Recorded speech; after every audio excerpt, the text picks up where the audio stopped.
দেখো নাই অকাল শ্রাবণ নেমেছে আজ হাজার বারণ জেনে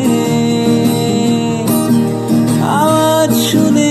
আমায় ডাকো ডাকো চাদর আমার কাছে টেনে রঙে রঙে ভরিয়ে দিয়েছি ঘর ভিজে গেছি বৃষ্টি নামার পর তুমি আমি ঘরে থেকেও যা যাবর যাচ্ছি চলে এই ভালো এই খারাপ ও প্রেম মানে মিষ্টি পাপ চলো মানে মানে দিয়ে ফেলি তুমি আমি মিলে দুজনেই মনটাকে মেরে ফেলি সাত পাকে চলো ছোট খাটো করি ভুল চুক তুমি আমি মিলে সাজিয়েছি ছোট্ট